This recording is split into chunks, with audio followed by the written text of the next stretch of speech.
Hey, boss, he ain't working. Welcome back to another episode of Pour Your Own Problems.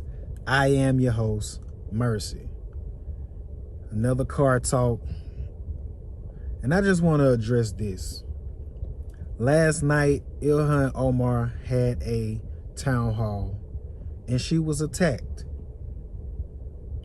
Let's review. Yes, we begin with Doug Lazater, who is live in Washington with the very latest on the Minnesota protests and what lawmakers are saying today as both sides, Doug, try to de-escalate the situation. Carly and Todd, good morning. President Trump hoping to turn down the temperature now in Minneapolis. But if anything, this battle over immigration enforcement may be getting more heated. Take a look at what happened last night at a town hall event there with Democratic Congresswoman Ilhan Omar. DHS Secretary Kristi Noem must resign or face impeachment.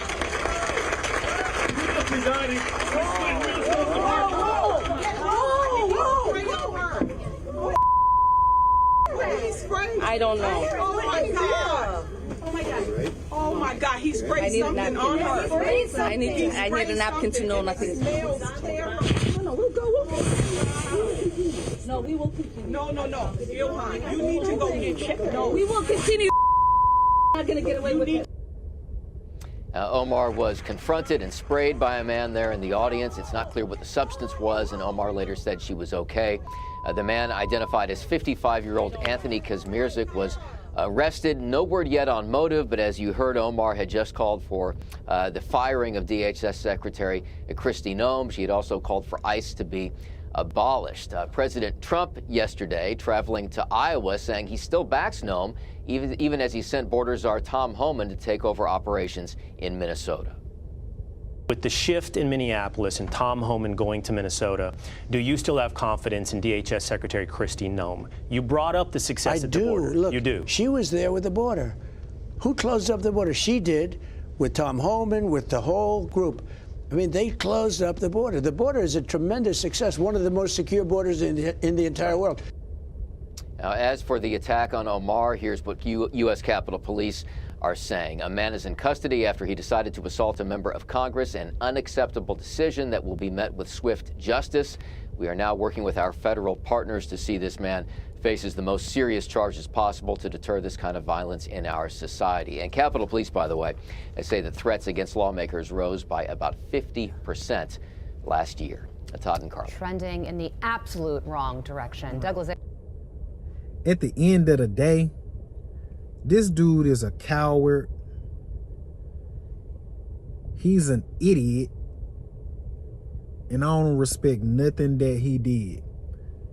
Why are you attacking a woman, bro?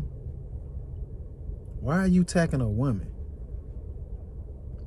It doesn't matter what side of the aisle that you're on and how you may feel.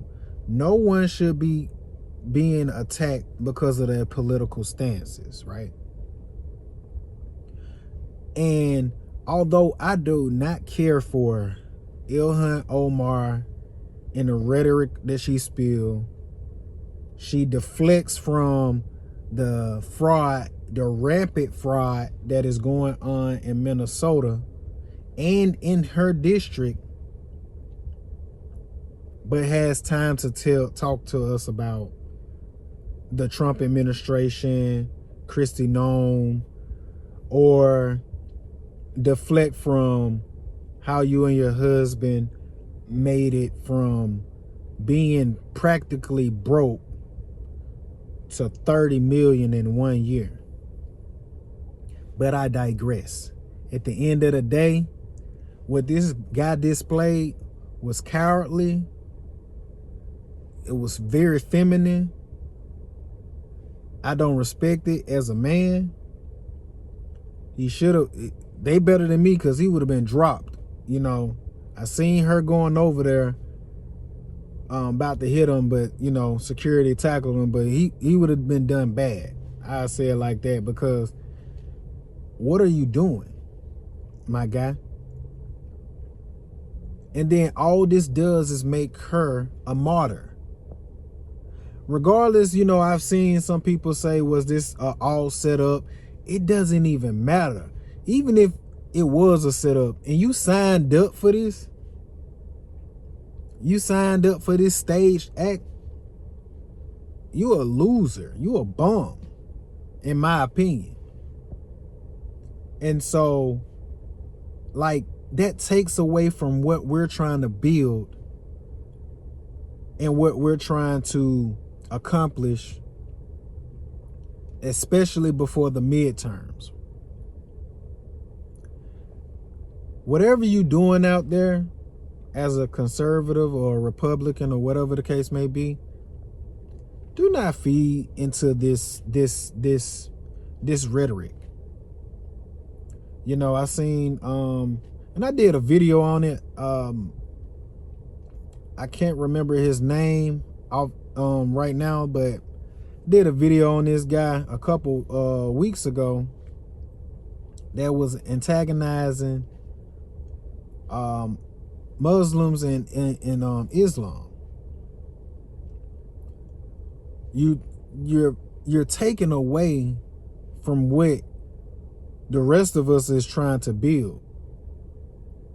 You don't have to fight fire with fire all the time, and you don't have to try to prove a point. You know, spraying this woman with something that could be dangerous, could kill her.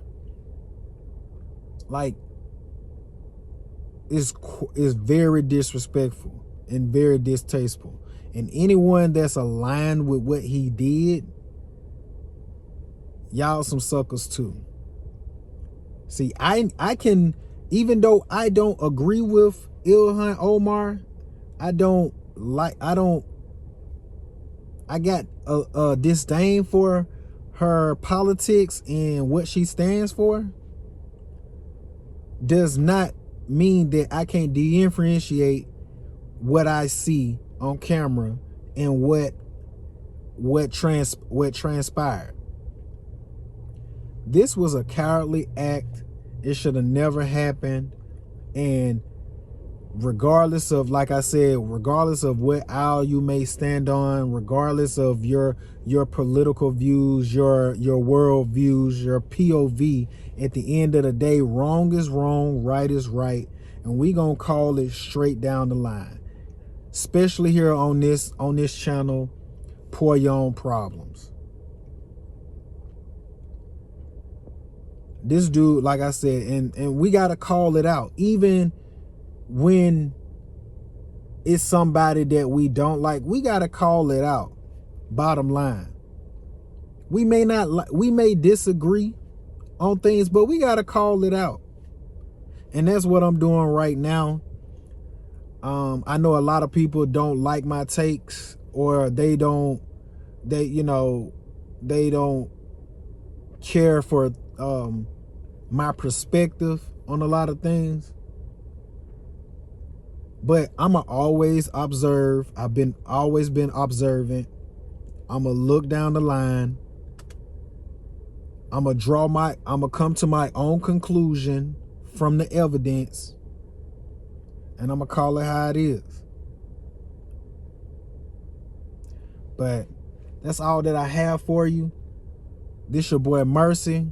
Remember to like, hit that thumbs up, share, subscribe, and tap on that notification bell so that Pour Your Own Problems can be inserted into the algorithm.